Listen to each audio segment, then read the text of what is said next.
Welcome to Real Deep Stuff. We've saved your seat at the table for this conversation. We're so glad you're here. It's an honor to have Dr. Michael Kendall join us today. He goes by Mike around here as our families have been friends for years and we've shared so many good moments together. Well, Mike in the last couple of years has found himself on two different journeys. The first one was a surprise cancer diagnosis. It's a fascinating conversation to listen to him talk about how he's processed that both as a doctor and a patient. The second part of his journey was walking the El Camino in Portugal and Spain, where he walked 100 kilometers with friends to the resting place of St. James. These journeys parallel, compare, contrast in beautiful ways, both of which have also led him to new opportunities to serve others through the experiences he's had on these journeys. It's a great discussion. It's uplifting and hopeful and helpful. Let's get to it. Well, welcome, Dr. Michael Kendall. We are so excited to have you here today. And I know I've already introduced you, but I would love to give you a chance to kind of introduce yourself so everyone can get to know you a little better. Well, thank you, Chris. It is a true pleasure. It's a pleasure to have you and Bruce and your family as friends. It is a pleasure to be here, and thank you for asking. A little bit about myself. So I'm 57. I'm married, and I have 3 kids.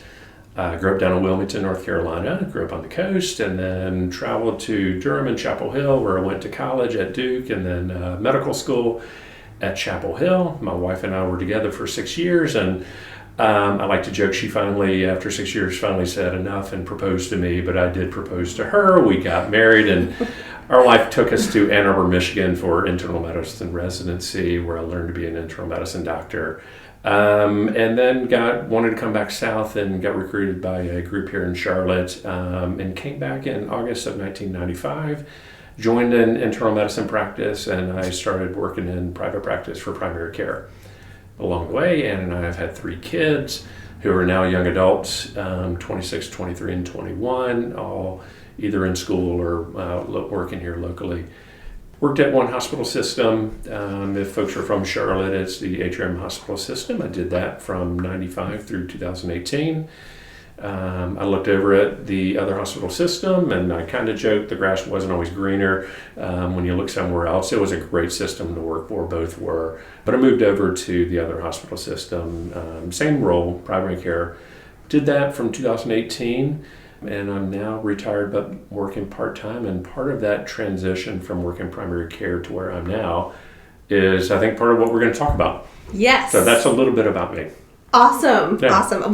We have been friends for so long, and it's such a blessing. You guys are family to us. And we have walked along beside each other in life. Yeah, it's been great. It's been so great, but not always easy. And so your life kind of took a left turn real quick a bit ago. Want to tell us about that? Yeah, I'd be happy to. So if I went back to 2020, doing my routine physical exams and was happy in practice, I'd moved over 2018, 2020, was happy in practice, doing the responsible thing. I was, 54 at the time, doing the responsible part about doing my own examinations, including screening for prostate cancer. Men will oftentimes get a blood test called a PSA, or a prostate-specific antigen PSA test, which, if elevated, sometimes can be an indicator of prostate cancer. And a normal number, a reference range, is anything less than 4.0 is considered normal, although younger guys, and I like to think I'm younger, although the image in the mirror really belies that. You're as old as you feel. Yeah, I feel as old as the gray. So the numbers crept up a little bit. They'd been 1.4, and then it went up to 1.9, as some of my primary care doctors said, hey, it went up just a little bit, let's recheck it. It went to 2.1 and referred me to a urologist. So I went to a urologist, we rechecked it in that summer, and it was up to 2.4. And we had a conversation, should we do anything more aggressive, get an MRI? And he said, these guidelines right now say, let's wait until it goes to 3. I said, that's fine. So fast forward to the spring of 2021, I rechecked it, and it was 3.4, I think. And I was like, oh gosh, that's a little bit higher than I'd hoped. I hoped it wouldn't jump. Still within quote unquote normal, but it was a little bit higher than, the elevation was a little bit higher than I'd hoped. about at the same time. That was spring of 21. Right at about the same time, I began just feeling this, I think God nudging, saying, Mike, I called you to, he put it in my heart when I was 12 years old. I distinctly remember the day I knew I wanted to be a doctor. I watched a TV show, it was about the brain. I said, I'm fascinated, I want to go into medicine. Wow. And so since 12 years old, I knew what I was going to do with my life. Oh, you're so lucky. For whatever reason, I don't know. Wow, I studied great. hard and did well in school, but I loved what I had done. But I knew I was becoming tired. I knew at that time, I was early 21. My parents were both aging. They both were struggling with dementia and some other medical issues. They moved to Charlotte. I got on average about 4.5 hours of sleep a night, and it was just hard. And I was more difficult in taking care of people. It just was a struggle. Whether you call it burnout, I don't know. I mean, maybe so, but it was just, rather than me getting tired of patients, I just got tired. And I said, did a lot of praying, talked to I've got 3 best friends, which I'll talk about in a moment as well. Talked to them and really just prayed on it and looked at a lot of different resources, was really influenced by an author, a Jesuit priest called Richard Rohr. And he's a spiritual guide, not here locally, I think he's in Washington, D.C., and actually Arizona, but he wrote a book called Falling Upward, and it was all about, as you transition through your life and through your career, kind of what's that next step. And it really was instrumental. It's on top of me feeling tired and like taking care of people, but it was the thought of, you've built a career, and he's kind of put it in you built a box. Don't worship the box. Worship and really strengthen what's inside it. And so I knew some of my strengths. My strengths were I love talking to people. I love working through their issues. I thought I was a good communicator, but I was really just becoming tired. And I think it was seductive, because I think being my profession, being a doctor, it's an easy profession to get attaboys, right? And so people were appreciative, which is nice. I never felt badly about people saying, thank you for doing the job that you did. And it was, I had a love of doing it, but it's seductive. And so I recognized that as well. And so along the way, these kind of walked hand in hand. My PSA level had gone up. I made a decision I was going to step away from primary care.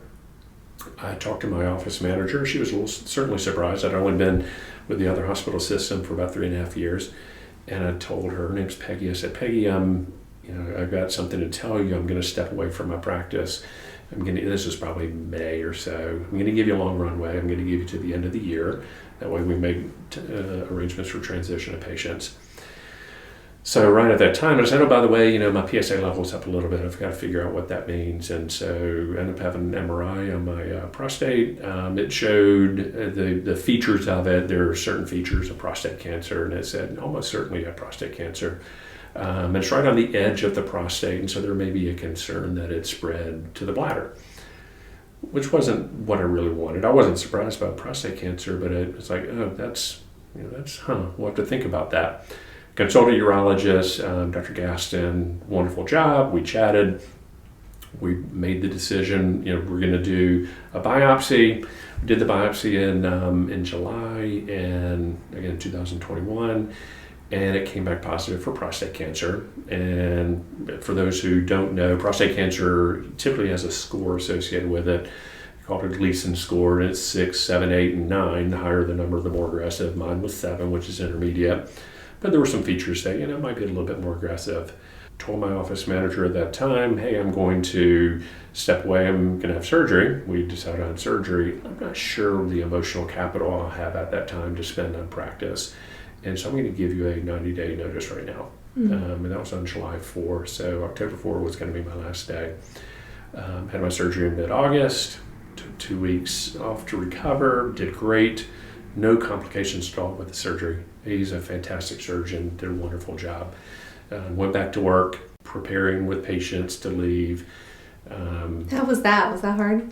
It was because I really, by that time I'm in practice 27, 28 years. I've got to know, I was fortunate that a lot of them, as I moved from one hospital system to the other, I think we retained about 90% of about 2,500 patients. So Wow. 90% moved over with me. Wow, that's a lot. It was a lot. And they had That must make aged. you feel good. Well, it did. I don't, you grow a comfort level with treating people, and they grow a comfort level for, for how you treat them. And so I was pleased. That was it was great to continue seeing people. So it was bittersweet. Some I still keep in contact with. We still maintain Facebook friends or just texting back and forth. But it was tough.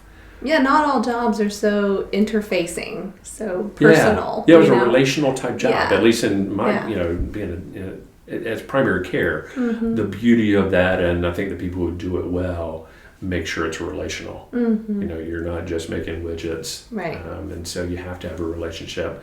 And so when I see people, I go into the office, into the room with them. I'd say, I've got to turn on the computer, got to bring your stuff up, turn it on, and then push it aside, and then we just sit face to face and let's talk. Yeah. And so that was always the best part about business, talking to people and trying to figure out, just figure out a little mystery every day.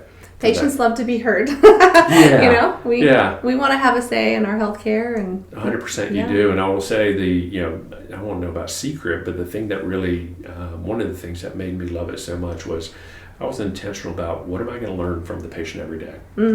So I've learned a lot of things about a lot of things I never would have known because they would say, what they do, where they've been, blah, blah, blah. And we would just talk about that for a moment or so. And so I learned, That's cool. what does it mean to do this? We were talking earlier about writing, and one of my patients written 26 books and learned her formula of how to write books. And so, anyway, so just things like that, whether it's an adventure or occupations, things I would never come across. And we've seen, I think collectively, probably 200,000 over 30 years, 200,000 different appointments. Certainly some of those are the same patients. But it became my doctoring is not, I don't think, you have to study obviously, but the whole point of doctoring I think is learning patterns. And that's important for me both personally but professionally. It was learning a pattern when I'm talking with somebody, hearing what they're saying with my objective. I've got to be thinking what are they trying to tell me? My job is to figure out either disease, side effect, something's going on with their system. And so I listen with an ear of detecting a pattern and where did it deviate from the pattern I expected. So that's how I would listen to people. And my ears really perked up whenever they deviated from what I expected they would say. And something was different at that time. Yeah. So I left in early October 4. Said my goodbyes, closed the door. It wasn't a teary goodbye. It was, I guess I'll go home and have dinner with my wife and wake up tomorrow and I won't have anything to do. Wow. Yeah. Whoa. Yeah. Toes on the edge of the cliff. Like, what does that look like? Yeah. It was a good conversation with Dan, and we struck a balance, I think, of having me home and not at work all the time. Yeah. So, strike a balance. Yeah, we did strike a balance. Yeah. No, she's been fantastic with that because it's a different situation.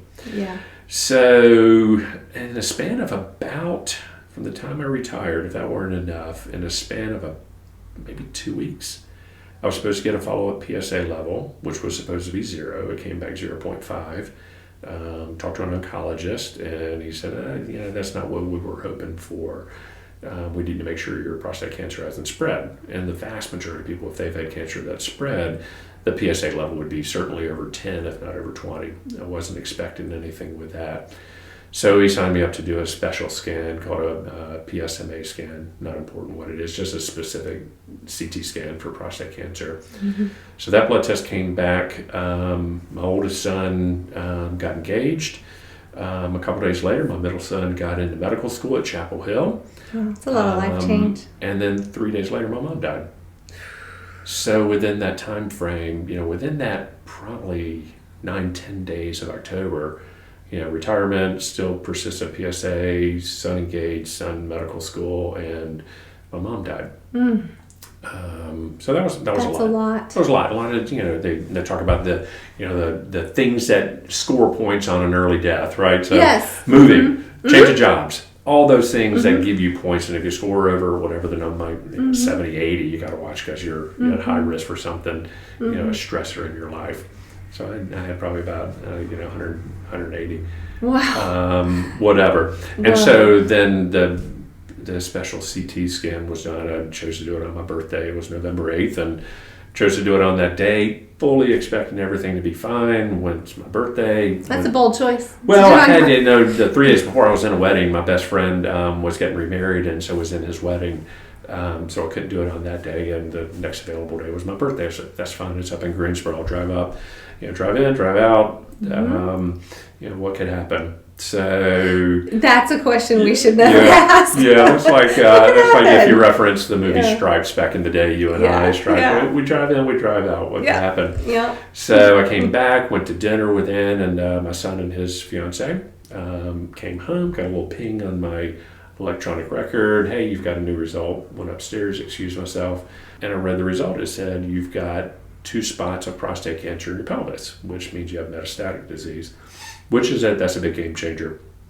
So, in a matter of a month, a lot has changed.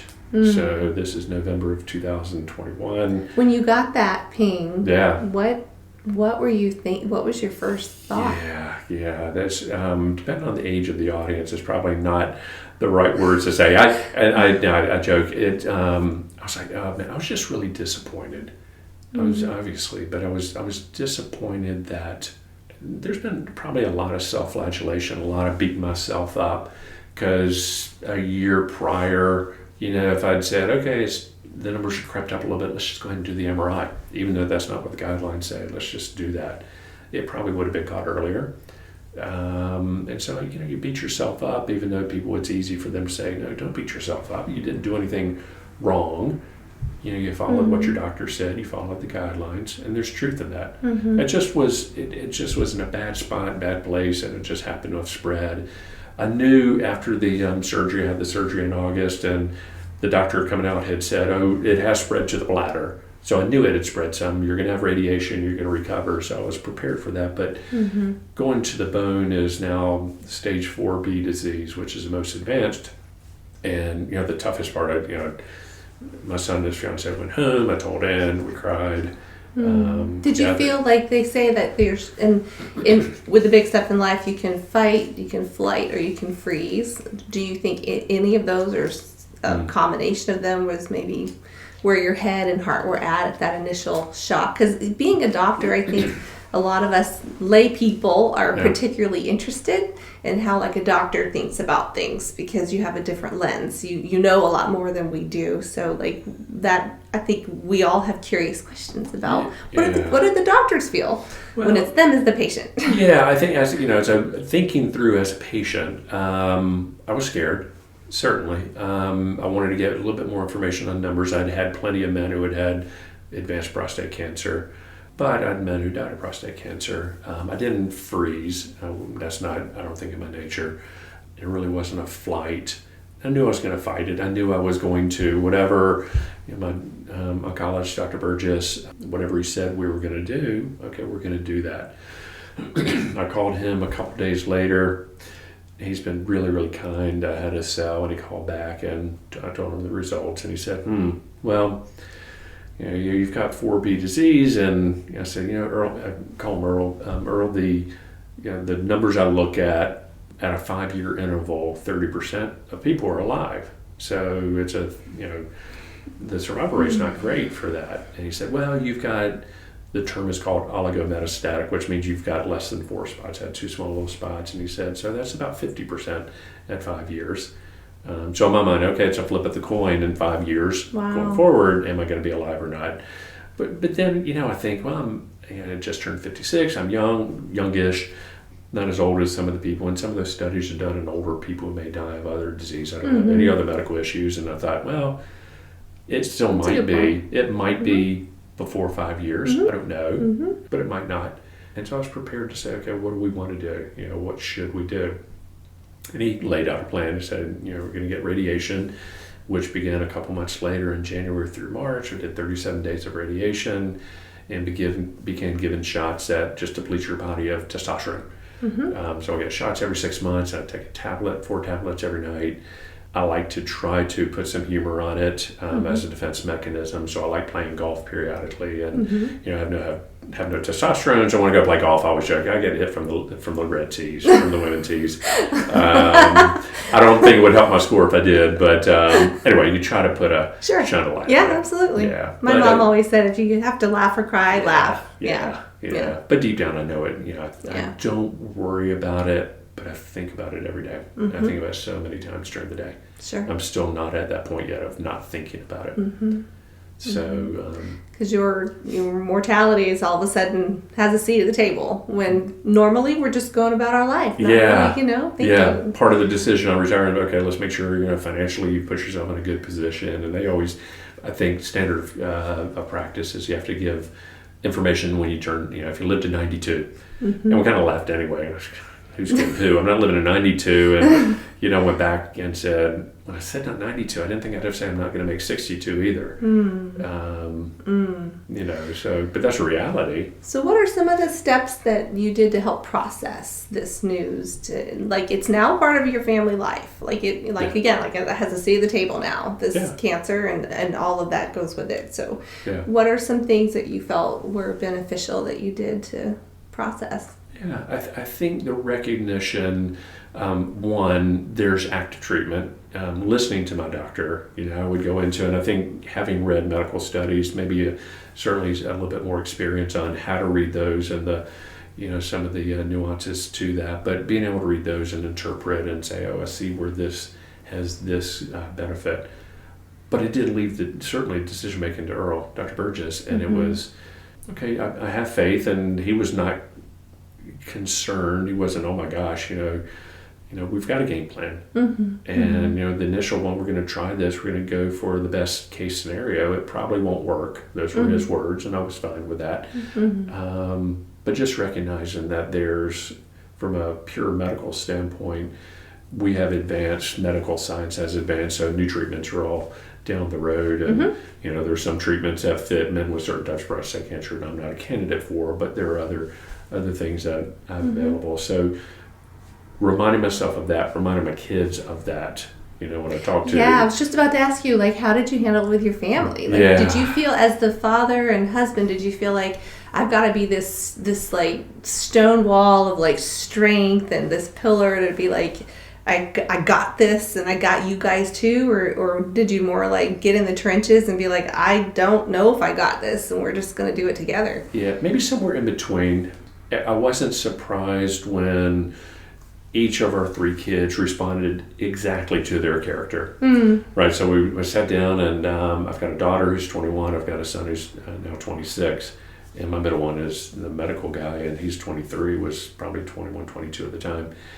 So he happened to be away. It was on FaceTime for him, but my daughter and my son were in the house, and so we sat down with him and said, hey, listen, I know we gave you dad's got prostate cancer, he's going to have surgery, easy peasy, and then we've got this radiation that's going to clean it up. And so they were used to hearing, well, that was bad news, but we're reassured. Then a little bit more bad news, you have to have radiation. Okay, we knew that. Now here was, oh my gosh, dad's got metastatic disease.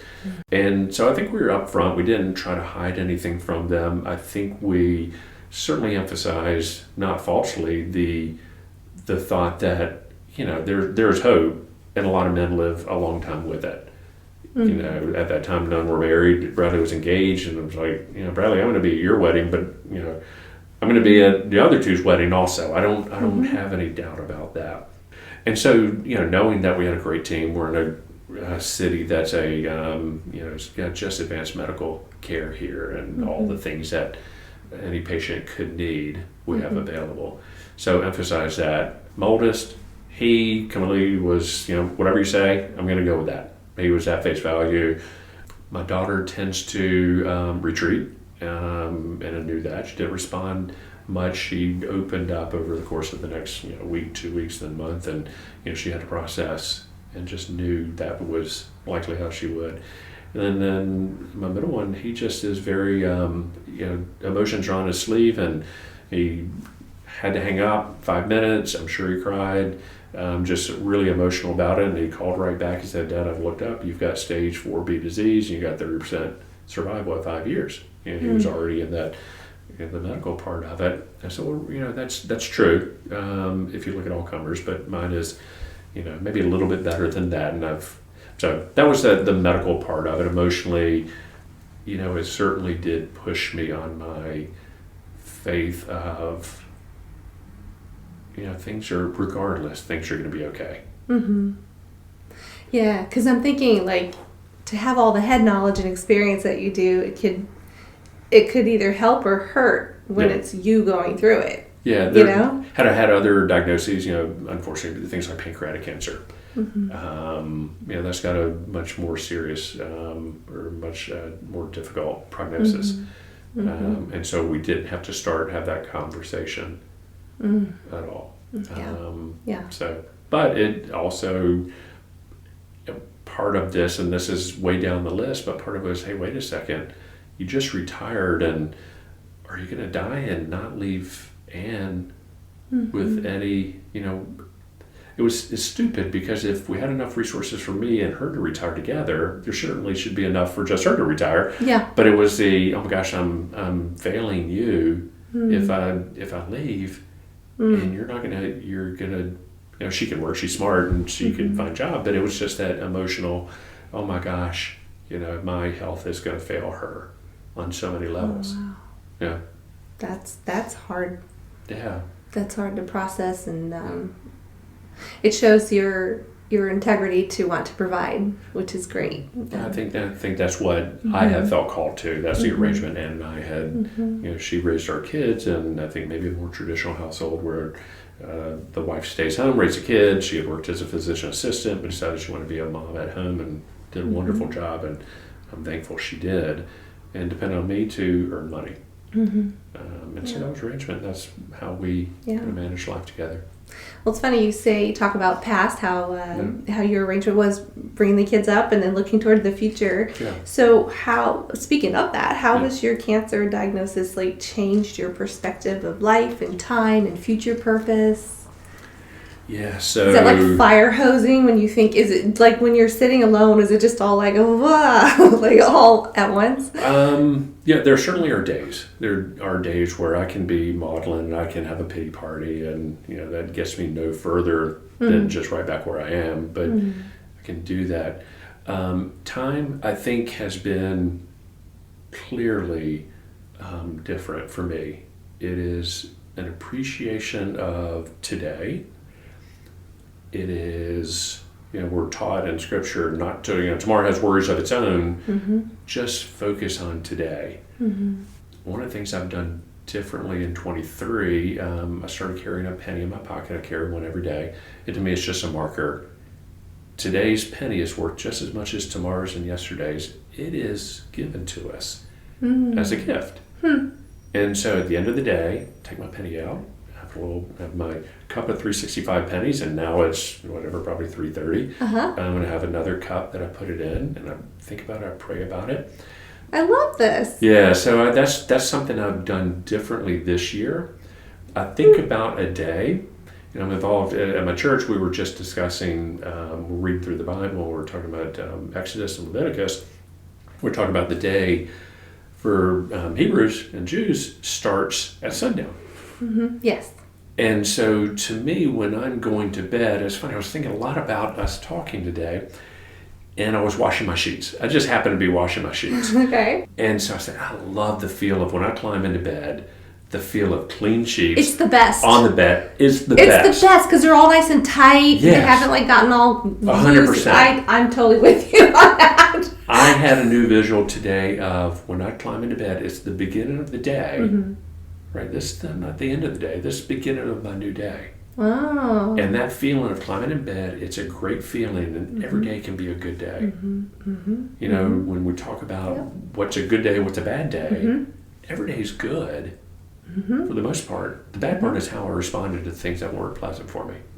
It's so interesting you say that, because Bruce, we pray every morning together, and he always says, he starts with, pardon the pun, religiously, he starts it with the same line. thank you, Lord, for a good day today. Yeah. And for so long, I was like, dude, the day's just start. Like, we don't know it's gonna be a good day. Like, it just started. But but I finally caught his vision of just saying it is. We're here. It's a good day. Why can't it be a good day? Yeah. You know, and I really came to like appreciate that he was started off by that, because I usually, when I would like pray with the kids when they were younger, I would say thank you for a good day today, like it happened. Yeah. You know, but you know, I am convinced that it is the going forward every day has a potential. Mm-hmm. I can make it what it is.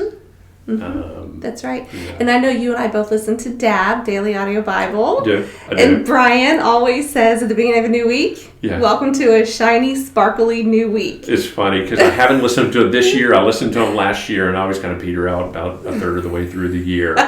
And is listening to him. And I just, but she's listening, and we chuckle at his, just his, his nuances, for lack of a better way. He's just got a really sweet way about him. Yeah. And so we enjoyed listening to him. And so you're right. He does shiny, that. sparkly new day, new week. You know, I love that. Yeah. You know, you picture just everything clean and new, and why not? And I like how you. That's so cool. I'm going to be thinking about that. Like, you start your day when you go to bed because of the Jewish reference of starting it in the evening. That's cool. Yeah. So although I don't go to bed at 7, I'm older, but I'm not that old.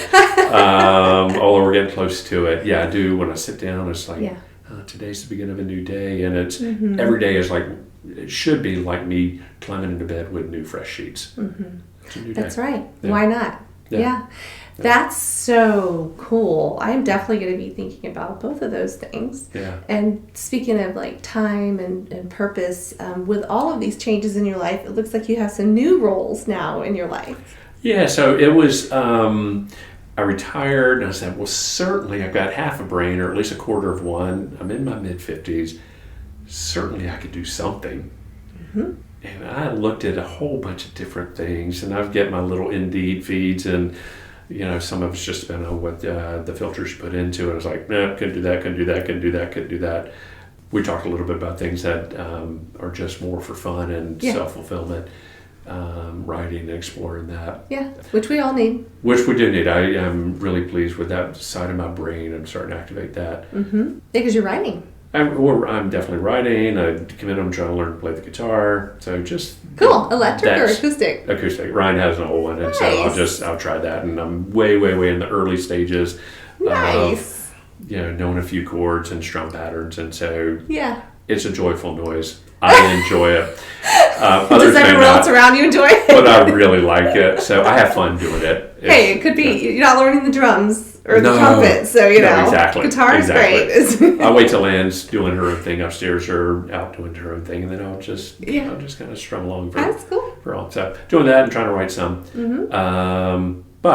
So purpose, I would have thought, hey, I thought when I retired, why do I need to be beholden to an idea when I was 12 of what to do with my life? And why do I need to wrap myself around this doctoring? Certainly there's some other good things within that context that I could do.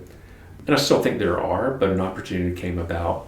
2022, probably May or so, an old partner of mine, medical partner of mine, he and I worked together in the same clinic for a long period of time. He had transitioned to a clinic called a cancer survivorship clinic, which is no longer being a primary care doctor, but using some of those skills to help people who have had cancer in their follow-up treatments, screening for recurrence, screening for other cancers, and then lending, so it's when you see patients, you go through what treatment did they have, how are we going to screen to make sure you don't have a recurrence. So if it's a woman with breast cancer, we talk about making sure she's getting mammography.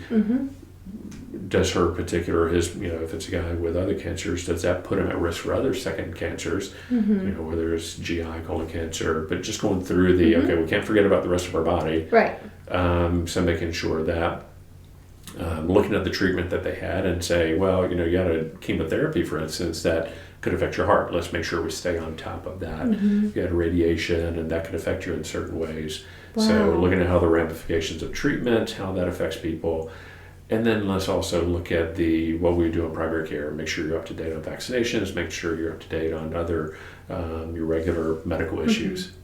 Is this kind of a newer service? I don't know that I've heard much about it. So it has been in the works. It's probably been around maybe 10, 15 years. It started at the hospital system I'm working at. It's the first system I worked at. When I left there in 2018, I said, shut the door, I'm never coming back. And sure enough, here I am. Never say never, right? Never say never. So yeah, they've been around 8, 9 years. I think as a feature for cancer care, it's been maybe a little bit longer, but it is on that newer. And in fact, a representative of the U.S. House just submitted a legislature in December, which really addresses all that cancer survivorship. And so there may be more to come when people hear about it. But I know at least in Charlotte, it's something that's available. This is such a needed and wonderful service. Yeah, I think it was a really, by that time when Tom called me in probably May, I'd been home for maybe 7, 8 months. I hadn't found that magic elixir to say, here's what I'm going to do with my days every day. It was an opportunity to get back and talk to people, talk to patients, which was great. It was part-time, which is even better. It's 2 days a week.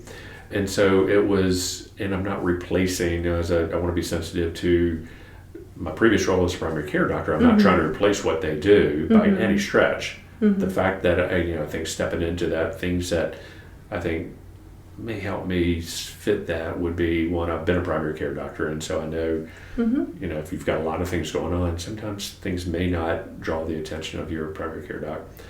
2, I've had cancer. Yeah. And it really has been, other than I had to step into the office of the building where I had all my radiation parked in the same parking lot. Just the reminder of that constant reminder of, hey, you've had cancer. Here's where your treatments were. It wasn't flashback or PTSD, but it was took some getting used to. It's probably helped me in thinking about my follow-ups. This is my place of work. It's no longer my place of where I'm worried about cancer. Right. When I have my appointments. That's probably a bit healing for you. Yeah, it was. Rewrite the script of that. Absolutely. Yeah, rewrite my brain, and the movie starts playing in my brain. It's hard for me to get out of the ditch sometimes. Sure. Yeah. Speaking of that, does this service provide any type of mental health counseling to go along with cancer survivors? Yeah, it does. So when I see a patient, and they don't necessarily have to come to me to receive it, oncologists can make a referral, primary care doctors can make the referral. They do have a psychological department. They have a psychiatric department, counseling versus medication. There's a rehab department. There's a senior oncology, so they focus specifically on some seniors who are going through geriatric assessments. They have palliative care, people struggling with pain. They do have a hospice service. There's a rehab center. They've got music therapy. They've got Tai Chi. They've got acupuncture. Whoa. I'm sure I'm missing something in there. It's That's phenomenal. That's incredible. Yeah, it's phenomenal. Wow. So part of my job is hopefully making sure people who should know about it can hear about it. Having lost my mom I was 16, she was 44 from breast cancer. The way that I have come to make amends with that is I look at it as her story was part of the research and data that helps people today. Yeah, that's probably a really good way of looking at it. Yeah, because I hear all of these things and I'm like, golly, it would have been so great to have that for her. It was in the 80s, nothing like that remotely, existed, but because of her and people like her, it exists today. Yeah. And I feel like she's a bit of a hero to have paved the way. You kind of paid it forward without specifically knowing you're doing that, but and so who knows, whether my work or my own personal story with cancer, something within it may pay that forward down the road. But I think you're right. There's a lot of that. Yeah. We don't have that magic 8 ball with the crystal ball to know what's going to lie 20, 25 years from now. Yeah, yeah. But things will change. Yeah. Well, I do say that, today's never been a better time to be alive for medical stuff. I mean, right about the advances are they're only getting better and more, and that's awesome. Yeah. And you have a new role at church, right? So role at church, I kind of revisiting a previous role. I was, I guess, the leader, head of our men's ministry. So I go to a local Methodist church where I've been going for 20 years and had been very involved with the men's ministry. COVID really put a damper on all the activities, obviously. And so beginning last year, early 2022, was asked by the lay leader, hey, would you want to step back in that role? The person who had been doing it for a few years, and time to pass the baton. And I said, gosh, I've loved trying to serve men and trying to serve in any way, shape, or form. And so just, bringing my own personality to that. Yeah, that's great. It's fun. It's a lot of fun. Yeah. And then something totally different, ESL? Yeah, so when I got back, we'll talk, I think, a little bit about a walk, walk in the park that we took, but came back from Spain in September, and just the fact that I got to meet so many people from so many different cultures was fantastic. And so, I thought about English as second language, and knew we offered it at our church, didn't know much about how to teach it. That is one of my biggest fears, probably dying in a fire. Getting really awful diabetes and being a teacher would be my top 3 fears. Really? I learned something new today about you. Oh gosh, the whole thought of standing in front of people and trying to teach is just, really? Yeah. Even though as a doctor you're an educator. Yeah, really uncomfortable with. And the only one time I've done it was in front of a bunch of 9th graders. And just... You picked a hard audience. Yeah, well, someone asked me when I go and talk about medicine, and so I was comfortable with the topic, but just I don't know. That has not been in my wheelhouse by any stretch, but was able to join in with a very, very nice lady. She was kind to bring me in and called me her assistant. I'm not sure how much I helped, but it's been a real treat to meet. We've now got 17 in our class. Yeah. So it's fun. That's fantastic. Yeah. Yeah. Oh my goodness. Because frankly, a lot of people could take their cancer journey and really get lost in it. And it looks like you have found a map of your own, kind of the way through it, using opportunities like this to keep going forward, that next step forward. So how would you feel like this new work opportunity, the volunteer opportunities, how have they helped you through your cancer journey and with your mental health as well, with all of that, if you don't mind me asking? No, you don't have to answer anything you don't want to. I don't. I will say that my mental health right now is better than it has been. I struggled with it in 2022. There were a lot of things going on, both with cancer and just a lot going on, that there were times it was a real struggle. And so I think this has really been a very good opportunity to look forward. I feel great. If I didn't look at numbers and look at an x-ray, you're great. And I joke, I hit from the ladies' tees on golf. I feel a little bit of effects of the medicine, but not much. I overall feel great.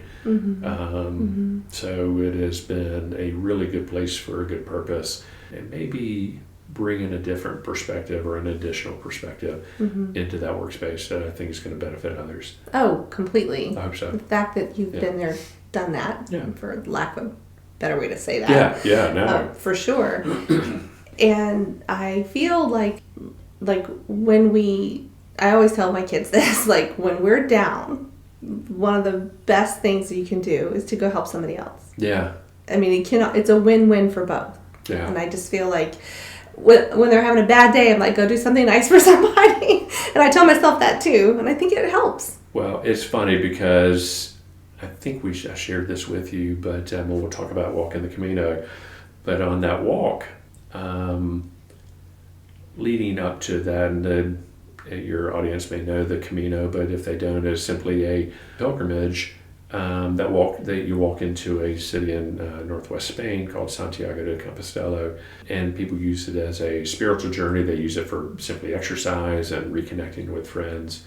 Part of that, where I had struggled, was just feeling burdened and just a lot of emotional and just all the things that had gone on and other things mixed in there, and just had focused on, when I was doing my reading, Matthew 11:28-30 is, come to me who are weary and hand me your burdens, and my yoke is light. And I always read that part and I said, that's great. And then in between, I had always missed and learned from me because I'm gentle. I just lost over that, and I was like, oh my gosh. Okay. I need to learn to be more gentle. I didn't need that passage for me to know that, but it was a really just another slap in my face, and I focused on that a lot before traveling, knowing I had probably embedded some of my self-worth in some of the things, the doing. It's kind of cliche to say we're not human doings, we're human beings. And so, but you put your self-worth into a lot of the doing. I'm a doctor, or I'm a dad, but I'm raising kids, and all the things that you do, and the results-oriented traps. And just was emotionally really down, in spite of being with my 3 best friends. Just was down at some of that. And I remember we were walking from one city called Caudas de Reis into a town called Padrón, and walk through there, and as I'm walking, my 2 other buddies who I'm with, they're about 50 yards ahead of me, and it really was a sensation that Christ was just around. And I heard him in my heart say, Mike, I'm with you. And I said, do you love me? And he said, no, Mike, I love you so much. And I said, really? If it's a sin to doubt him, I'm not doubting it. Just, I was in a position where I need reassurance. And he said, Mike, I love you so much. And I said, really?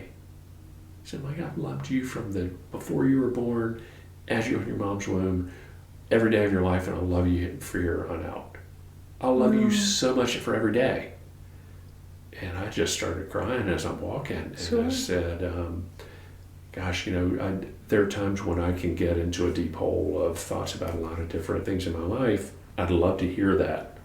He said, Mike, I can't promise I'll always walk with you, always make you feel that I'm with you in a field. But if you really want to know where I am and feel me, you're going to be with other people who are in need. Love your neighbor and you'll find me. And so we're talking about, just reaching out to other people. Yeah. He's there. Yeah.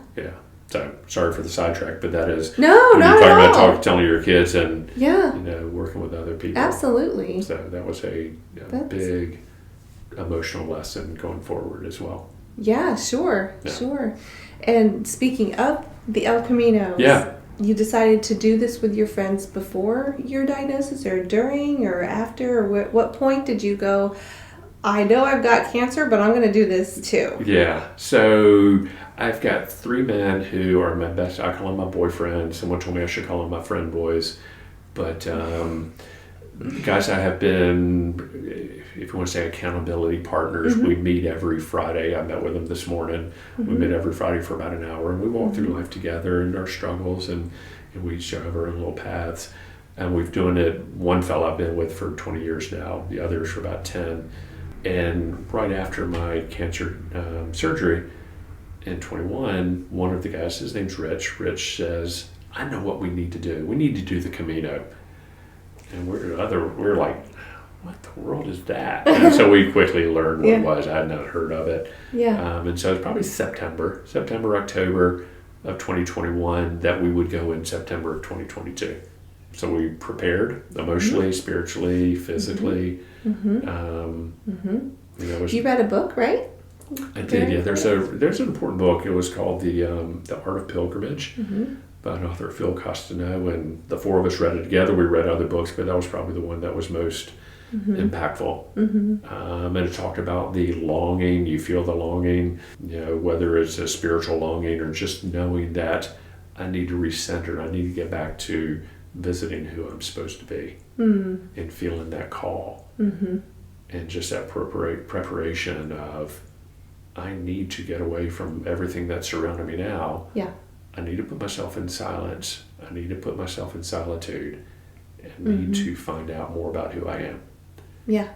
It reminds me a lot, whenever I think of recalibrating, resetting, I think about whenever I'm using GPS and I'm kind of like, and I'm scrolling, like how long is this red line of traffic, or when is that next turn?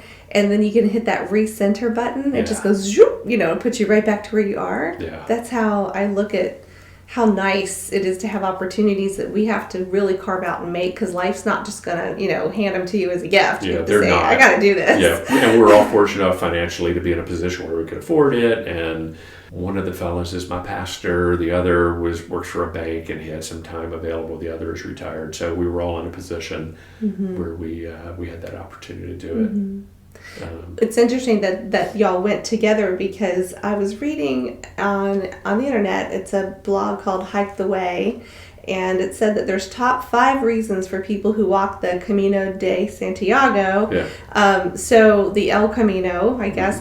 So there's 5 routes, I think, and they vary in length.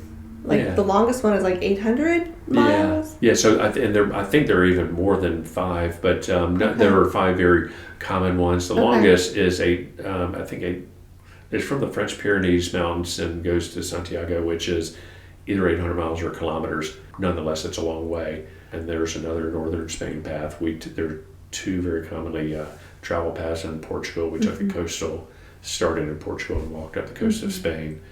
Yeah, and so they do differ. For people who want to use it as a marker, I did this, it is great. That's an achievement.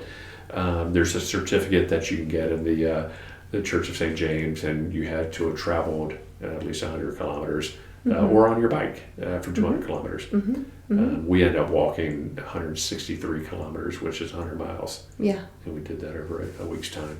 So that's impressive. I mean, we're all fairly active, and so the first day that we walked was 19 miles, and that's nothing small, man. Yeah, by the end of it, I think we were all tired. Yeah. And wondering, we've got I think 14 tomorrow, but it was you take your time, you stop and chat. But it was just fantastic. Yeah. Well, this Hike the Way article talked about the top 5 reasons. It says 1 is spiritual reasons, because it's a religiously historical pilgrimage to the tomb of St. James. Yeah. And then exercise and well-being for physical effort and challenge. Another one is adventure. The 4th one's disconnect to reconnect, like we talked about, and then fun. So would you say you're a sum of all of those, or mainly 1 or 2? I think probably 4 of the 5. Exercise, I can probably get my exercise elsewhere too. It wasn't, oh my gosh, I never exercise and therefore I need an incentive to do it. It was great that it is exercising. Certainly adventure. I traveled abroad, but never to Spain. It was definitely fun. And I think it was just more on, I don't want to say a whim, but it was Rich who brought it up. Said, we need to do something fun together. We need an adventure together. And then it became very much a spiritual pilgrimage for us. Yeah, because it sounds like as a group, you were looking for the fun and adventure and all of that. And your personal inspiration became what? Like when you're packing your bag and you're getting ready to go, like what is making your heart excited about this? Oh gosh. So as we've led up to it, I would have already read the book about it. Yeah, it was the getting a chance to share 7 days walking, and we were in Lisbon and Porto for part of the week before with my best friends. I mean, the men who, again, it's cliche to say my 2 a.m. friends, if anything happens, I know who I'm calling at 2 a.m. Yeah. Those are guys my life depends on them. So just spending time with them, growing with them, certainly hoping to meet the Lord along the way, anticipating I would. Excited that, part of our adventure and part of our in reading was the find something as a memento of gratitude. I didn't know what I would take. I had some thoughts, but I didn't take anything. So I'll find and think about something on the way, which I did. But just interested in what the other guys might bring along. I happened to, along the way, figure I'm going to find a small little pocket mirror, a compact mirror. Why is that? Because when I look in the mirror, sometimes there are a lot of things I don't like. And it was, I hope this is a trip, a walk, a journey, pilgrimage, where I can release some of those.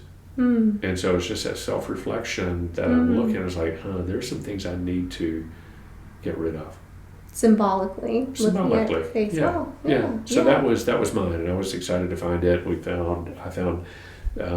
to it was I forget the names. I have a daughter, and so I should remember one of the little, as a teenage girl's boutique that would sell costume jewelry and whatnot.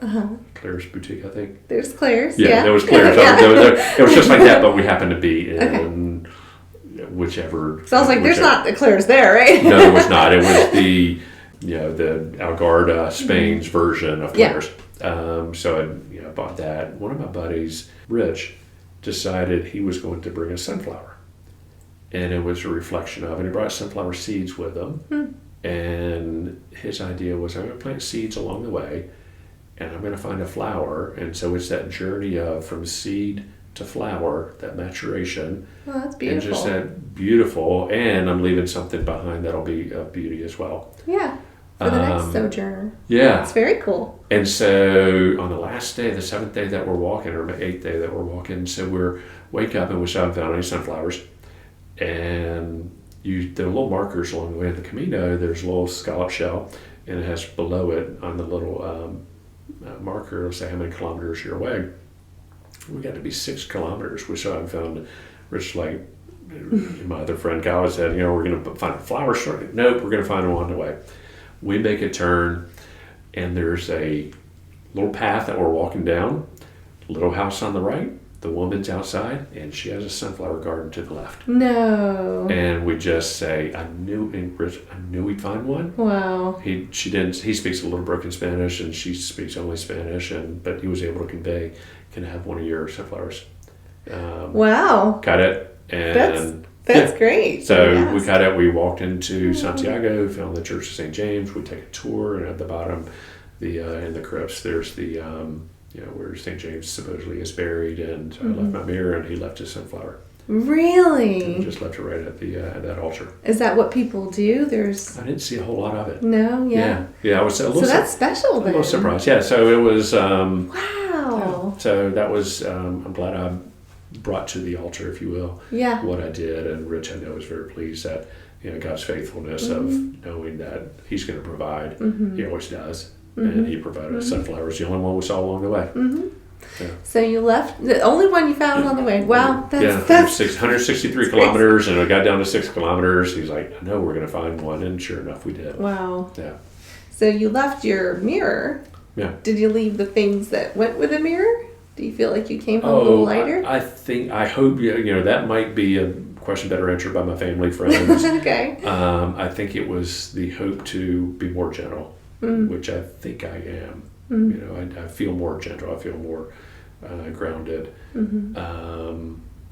A passion for serving, I think, was reinvigorated. So I think those things, some of the other personal things that I was struggling with, I think I left part of those there as well. That still can be a contest for me, but I think I do much better.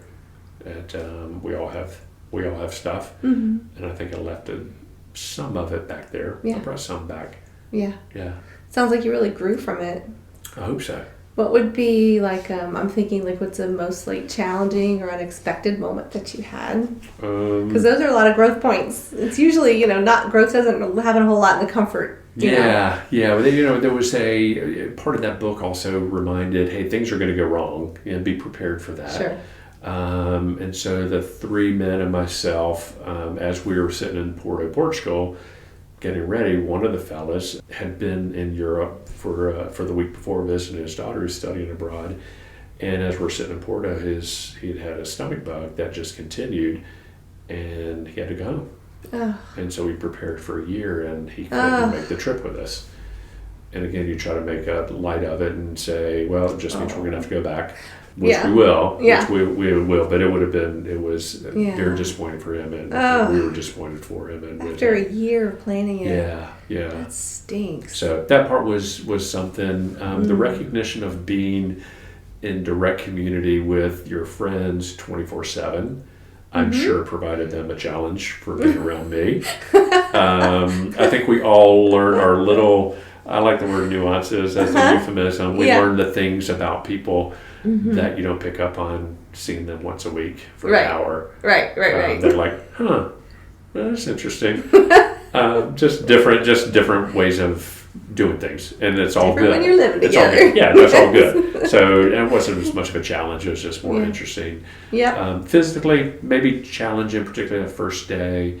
I think, to me, we had good accommodations. Had we stayed at albergues, which are hostels, that might have added more. We chose the kinder way to a mid-50 and 60-year-old people of, okay, we're going to have hotel rooms. Yeah. Not share a bathroom with 12 people. Yeah, so we're just going to do that. I would love to go back and stay in the hostels. I think that's something I want to do. Yeah. Yeah. I've stayed in a couple. They're awesome. Yeah. We had very good experiences. Yeah, for sure. Yeah. So, and you talked about the moment where Jesus showed up to talk to you about how he loves you. And I would guess that's one of your most memorable moments. Are there any other ones? So there were a lot of really good things on that place. I'll remember certainly the people. One day we met people from 6 different continents. We kept a track of how many countries represented by people we met and spoke with. It was 29. Wow, 29 different countries all on that walk. That's great. All on that walk in 7 days. And just the conversations with people's history. There was a young man, he was in his early 30s, Antonio. He was from outside Madrid, a town called Malaga. And we walked together for about 45 minutes, and we were sharing each other's lives, and he was telling me about him. He's got a girlfriend who lives in England, and what it's like to be dating for 8 years and living in Europe where marriage is not a natural thing. He, at 31 years old, had been to 1 wedding.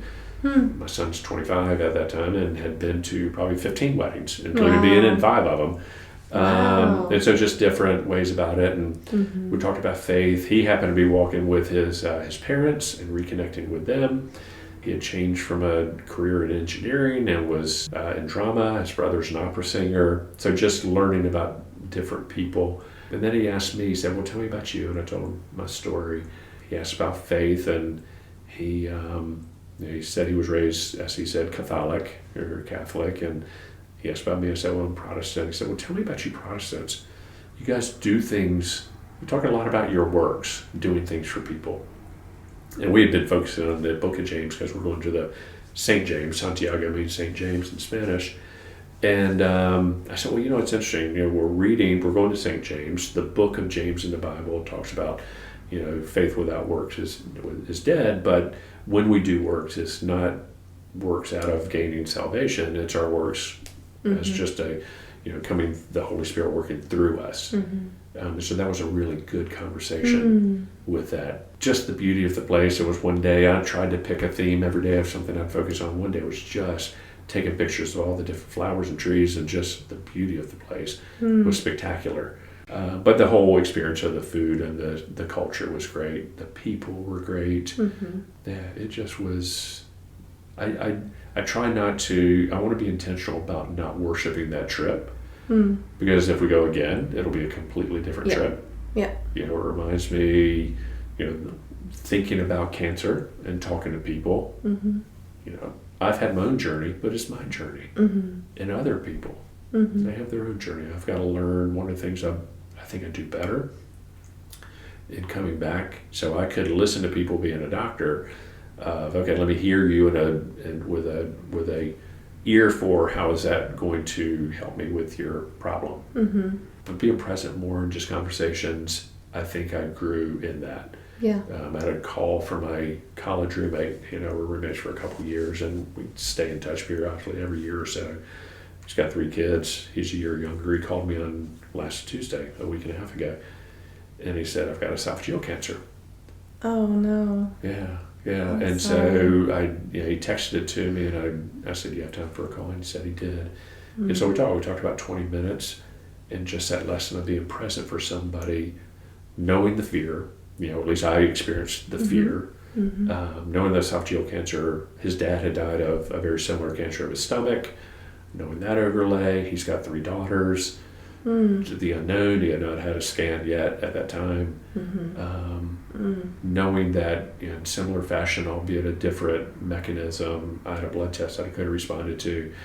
He knows that, and he may have known it before, but he certainly knows now, men and women, but particularly middle-aged white men, if you've had indigestion or reflux consistently for several years, you should have an upper endoscopy when you have your colonoscopy to screen for esophageal cancer. He said, Mike, I've had reflux since college.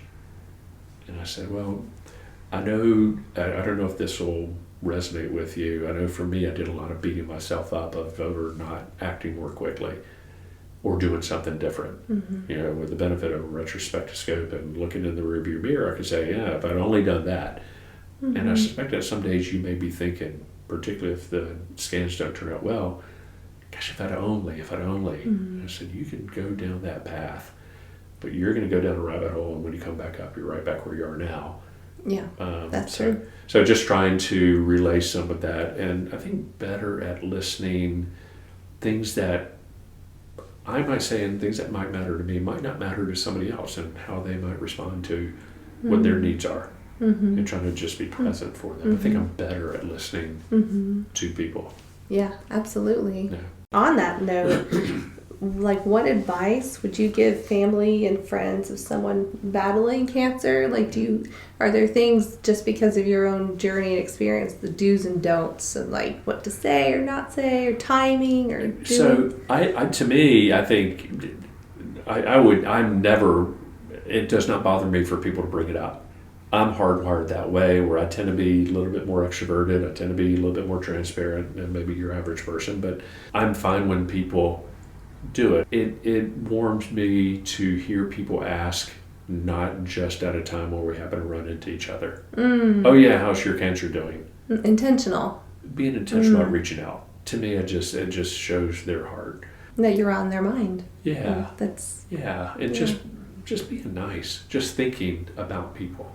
So that's not a great insight, but to me, I've had people who have been really intentional about doing that. Yeah. And I think that's important. And so, the people come in my path, I try to be that way, and I think I'm more sensitive to it. I think the don't that I have felt, this may seem weird, but it may not, because I've spoken with women, a friend of mine who had breast cancer. I said, does it ever feel strange, hurtful, when somebody says, oh, it's going to be fine? I tell you, Chrissy, that people, if they want to know details, I say, well, 50% of people die within 5 years, and 50% of people die after 5 years. Oh, you're going to be one of those after 5 years. Well, I might not. And to me, it completely is a disregard, and it's not intentional. I know what they want. They want the best for you. Sure. But sometimes we say things with good intention, and just it might be met with an ear that that's different. And to me, it disregards the anxieties or the worries that I have. It says, don't worry. You don't have to worry, because it's going to be fine. That's how I hear it. That's not what they're saying, but it's how I hear it. And it's just one of those things that it's struck me as, gosh, I'm not going to say without knowledge. Yeah. It might not be. Right. And let's talk about, what do you think about that? Right. How is that hitting your spirit? How's that hitting you as a family? And just, again, trying to be more present in what they may be going through. And, just because I say, and I'll say, oh, I'm not worried about this, it'll be fine. If you really know me, you'd say, really? You really are, I know you say you're good, but how much do you worry about it? And I'd say, I don't worry, but I think about it. Yeah. A gazillion times a day. Well, absolutely. Can't speak for everybody, but I know sometimes, we say stuff because we don't know what to say. Yeah, you're right about that. Or we're kind of caught off guard, maybe not prepared. Like if I run into someone in the grocery store, didn't plan on that. Yeah. And I think sometimes people have different thresholds of what they can talk about. Yeah. And maybe if they've had a loved one or themselves that they've had, it's just too much, raw. Yeah. Too raw. Yeah. And so I've been working on, I don't ever say it'll be okay.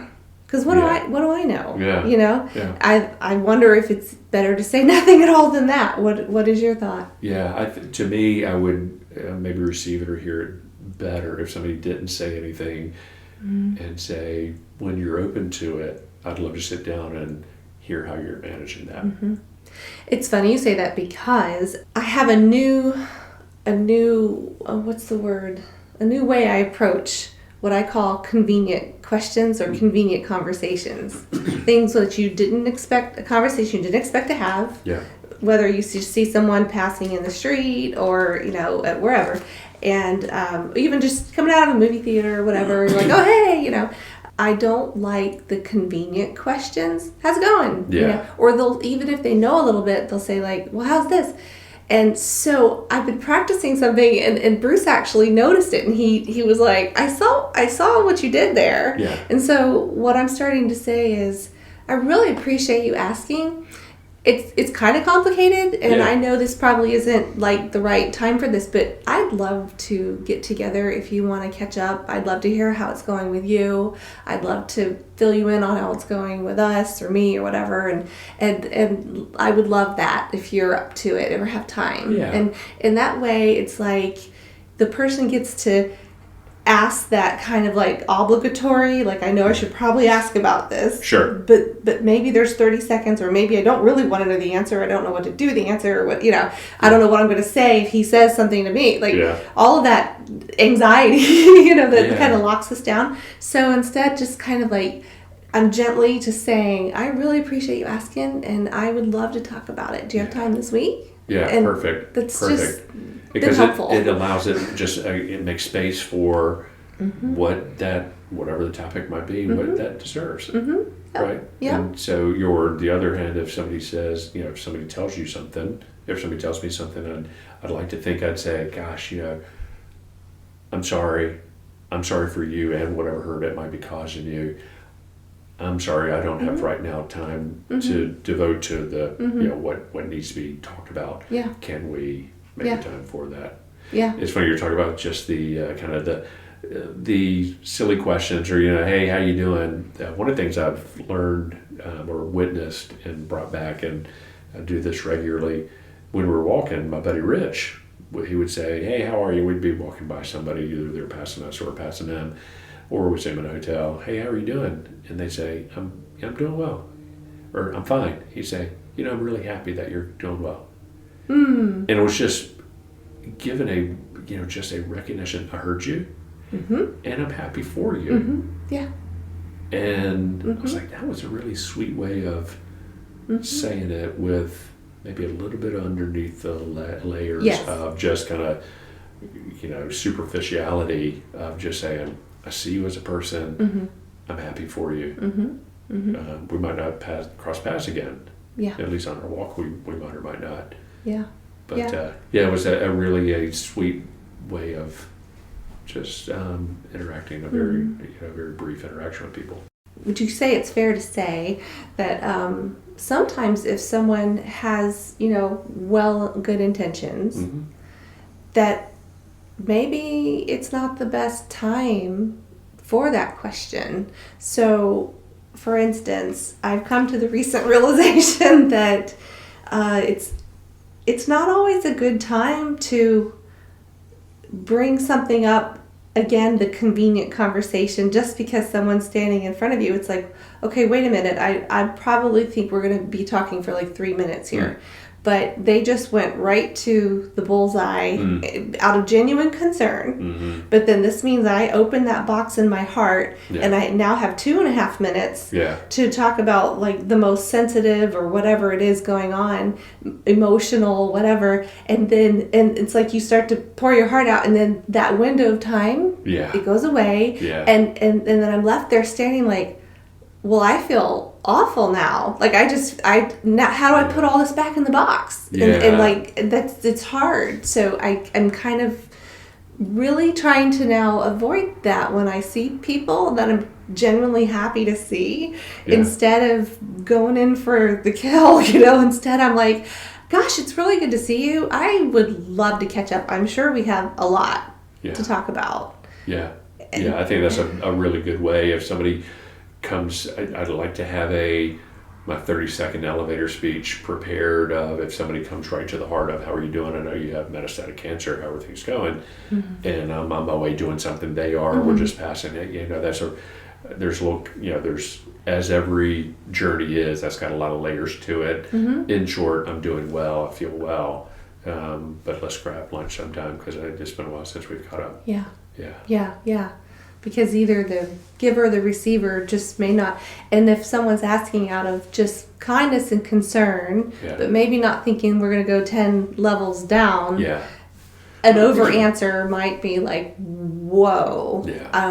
I don't know what to do with what you just said. Yeah, Which is no why I doubt. think a lot of people just avoid, Yeah. it all together, which is sad because conversations are good.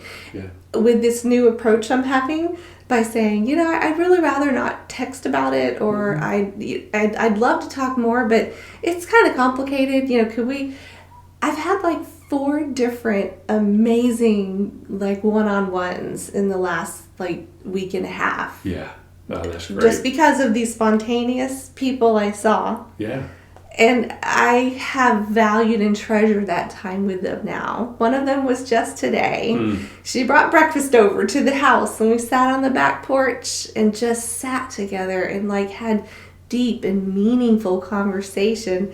I know she loves me, but seeing her sporadically for half a second, it's just, that's not the time, place. It doesn't do service to your friendship. Your history together. You do need to carve out time. I'm glad you've been able to find that way to connect with people. That's good. So you're saying you do appreciate people acknowledging that you're on this journey. 100%. Yeah. What are any other, like, for everyone else, like me, like what can we say, what can we not say, anything else, any advice? Because I know everybody's different, but maybe there's some general things. I think if you've had a personal contact, whether it's family, friend, everybody's journey is different. And so if your mom had cancer, to me it would, my mom had that, she did well.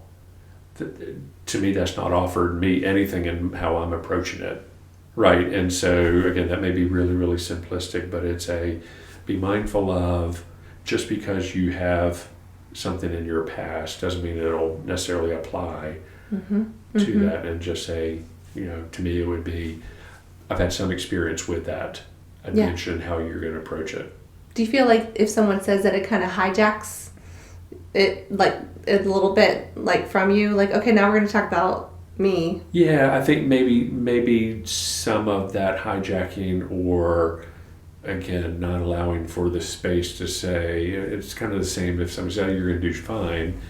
I just think, and people aren't intentionally selfish, but they're just not as aware of other people, the raw emotion that comes with, I'm walking this journey, it's mine, I'm not being selfish with it, but it is my journey, and I'm dealing with it with the best way I can. Yeah. And just because you had that, that's great. I'm interested here. I'm glad if it had a good outcome. I'm happy for you. And maybe if there were some lessons you could glean, here's what mom or dad or whomever, whatever issues they had to deal with. Boy, that treatment was hard for them. Is that treatment hard for you, or whatever is applicable for what they met in the past? That's good. Yeah. Turning it back to how do you see things? Yeah. Just learning more about people and their own way of dealing with things. And people, I think, will let you know pretty quickly, no, this is not a conversation I want to have. It'll be a very quick, short, that was good. And out of self-preservation, it kind of helps to just be mindful of knowing, like, how can I say this? Like, I know someone who needs things short and to the point. They just don't. They can't. They don't. Right. Not personal. Right. They just don't want the detail. So you just kind of go for the punchline and realizing that's their threshold. If you've been, people talk about love languages and how they respond, and that's a little bit more about how they give to others, but their personality, if they are short, sweet, to the point, and I don't want to get into any emotional conversation, if that's, that's in their history, just because they now have something, if it's cancer, doesn't mean they necessarily have changed their fabric. They may still be that way, and don't be offended or hurt if they don't want to go into a lot of that, even if you've had an emotional journey with a family member. That's just who they are. So I think if I'm hearing correctly, that you want the reach outs, you want the care, the concern. Just be sensitive to the bigger picture, what's happening around, the time you've got, the space you've got to talk in, and kind of let that drive the conversation. I think that works for me. Yeah. I'm an expert on me. Right. I would agree. Yeah. I would absolutely absolutely agree. Yeah, I like a friend of mine who says, I'm not all that important, but it's the main thing I think about. Right? I'm not that important, but I think about myself all the time. Yeah, well, gotta watch your six. You're the only one that can live your life. So exactly. So I know how I respond to different people's questions, actions. Yeah. So kind of combining the cancer journey with the El Camino journey. Yeah. What kind of a correlation would you say that those have? Because like I had said earlier, knowing you as well as I do, I feel like you've had like these multiple tracks, these parallel, these trains all running. But if you like take a bird's eye view of like a train yard, and they're all just like spaghettied, all the tracks, like all of these have to be intersecting somehow. They do. I remember, your retirement, everything. Yeah, so everything has jumbled. I remember listening to a sermon of a pastor I really enjoy listening to. He's in Arizona. And he talked about, he used the analogy of roller coasters, and he says, life is not either you're going up on a roller coaster or going down, you're on parallel tracks. And the roller coaster of joy is running at the same time as the roller coaster of sorrow. Yeah. And they're both running. It would be cliche for me to say, or it might be kind of a dad joke for me to say, Camino, cancer journey, one step at a time. Right, so they are one step at a time, literally and figuratively. I think if I had to tie those two together, it's a recognition that today is today. You're talking about the difference in time. I can't get to tomorrow until I've gone through today. On the Camino, I couldn't get to the next city until I took one step, then another step, then another step. And they were all important. And then the same thing with cancer. Today is a great day. Yeah. I feel great. I'm doing my treatment. Yeah. Tomorrow I might not feel great. Tomorrow if I have a pain, I might, oh gosh, do I have a different spot in my bones? Probably not. I have to check my anxiety, but it's, don't worry about that might happen, because it might not. But I do know it might, realistically, there will be a time where it does outgrow my treatment. I'll have to come up with something, but even then I'll have something different. So just that recognition of trying to diminish the worry about tomorrow and focus on, again, we're talking about, today's a good day. Yeah. And just how are you going to manage it? Yeah. So. And just like you spent a year preparing for the El Camino, and then I'm sure when it linked to pack just the right, not too much, not too little, just but enough of what you need to take that Camino journey. Yeah.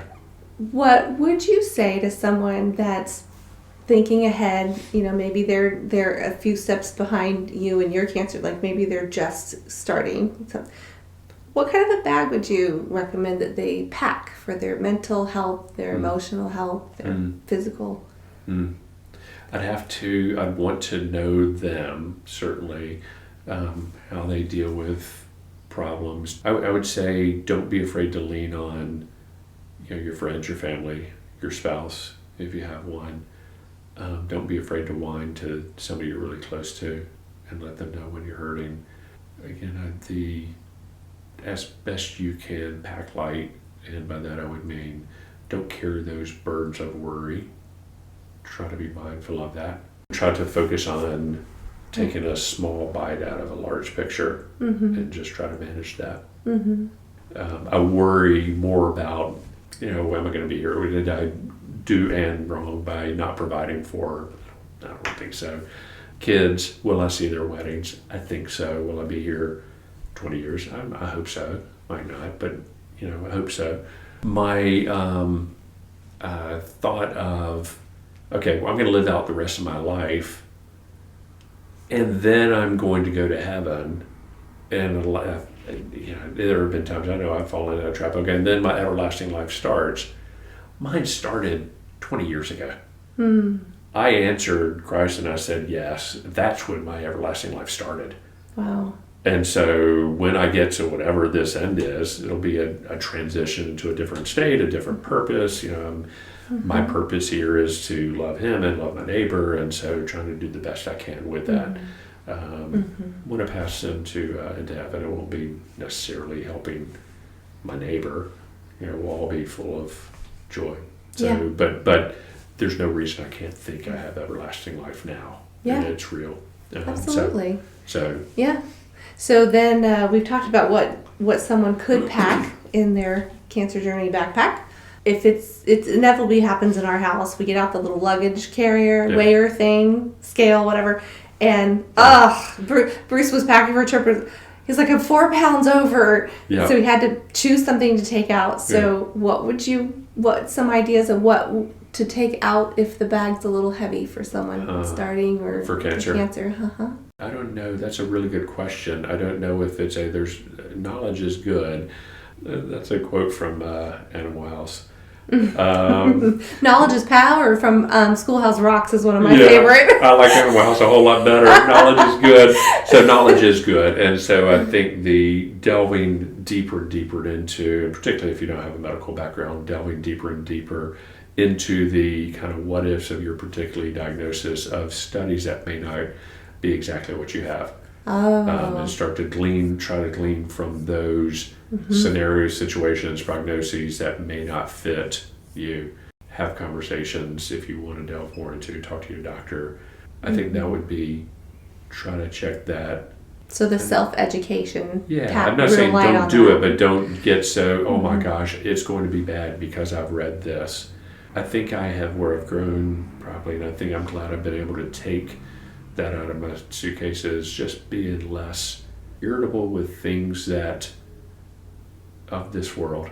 That may sound grandiose, but it's if a particular athlete is giving his opinion, I don't want to listen to athletes. All they should do is play basketball. I had a conversation with somebody last week, and it's like, why are you bothered by it? Why are you worried? Yeah. I don't know whether it's don't sweat small stuff, but just give more grace to people. Yeah. And just if it's not a big bother, not affecting you, your family, and even if it is, if it's not a big way, and maybe just when you encounter people, just try to learn from what they are saying, and not immediately stand on that hill of you're saying something I don't agree with, and therefore we're going to confront each other, or I'm going to be irritable towards you. So pack extra grace. Yeah. Low attitude. Yeah. Absolutely. No, that's good for everybody, no matter what journey they're on. Yeah. I think that your life is so inspirational because despite the unexpected news of the cancer, when you were looking at retirement and all these things, it's like, oh, we're going to add a chapter to this book I didn't expect to write, but you've leaned into it and you found opportunities to serve at church, and you've got this great job that you have esoteric knowledge in, which I'm sure is invaluable to the people that you're helping. And then you took this bucket list trip that you're just God, I don't care I have cancer, I'm doing this. Yeah, whomever's listening, if you can do it, look it up, the Camino. It is just a complete delight. Yeah. So it looks like, from where I'm sitting, you are keeping living the life out of every day, just enjoying the day. Is there any encouragement, inspiration you could leave us with today for both those who are going through cancer and their family and friends who just need a bit of a B12 shot? Yeah. I think encouragement, I would say, think of those people you haven't connected with, and touch base with them. And not because, hey, I'm cancer and I might or might not be around for a long time, or I'm feeling sorry. Just you've got a heart in reaching out to people because that's what we're supposed to do. We're supposed to love on each other. And so if you have, again, I fell into that trap of being results oriented and just the work, and probably not nearly as good about connecting with my old friends and being present for conversation with new friends. Yeah. And then the other, for me, it's been invaluable to explore things that I've said, gosh, I have no ability and I've never had an interest in it, but doggone, I'm going to try. Yeah. And it's just fun. Yeah. It just new things are fun. Yeah, yeah. It's funny. I met with one of my favorite senior friends. I adore her recently, and she has Parkinson's now. And I spent the afternoon with her, and I was just looking for that, what I call a flash dance moment. Yeah. Where I can't remember the name of the character, but she goes to meet with her older lady friend, and she's like, basically, give me your wise sage Yoda advice. I went over there like wanting like wise sage Yoda advice, and because I don't have a mom to ask, and so I asked her. I was like, how do you deal with change and transition, like the big stuff? How do you do it? Yeah. And she didn't even miss a beat. She just looked at me and she said, "Go slow, be careful, and keep your sense of humor." And I thought it's good words. Yeah, I think that's something we can all aspire to. Yeah, 100%. Absolutely. Yeah. And it might almost sound too simple, but not really for people who want to get on the internet and scroll for 20 hours because they found something that's not, go slow. Yeah. Be careful, just stay in touch with your family, your friends, your doctor, just be intentional about your life. And then, sense of humor so much. Like you're talking about Animal House and all that. Like it's just so important to laugh like every day. Laugh every day because it's a new day. Every day is a new day. Every day is a new day. Yeah. Absolutely. Yeah. I laugh a lot at my own jokes. I usually hear a lot of other people laughing, but that's okay. That's okay. Yeah, I'm pretty pleased with the things I find funny. My son just tried karaoke, our oldest, for the first time, and so he's like, I don't know if I was good or bad, but I did it for 3 hours straight up on the stage. I used to be, sort of talk about going to church. Just doing, I want to just sing a whole lot louder than anybody around me is comfortable with. But it's that joyful noise. I don't have a great voice, but I really like it. Yeah. And I think one thing bringing back from the Camino, just walking and feeling in my feet. Every time I go to church, I worship with my shoes off.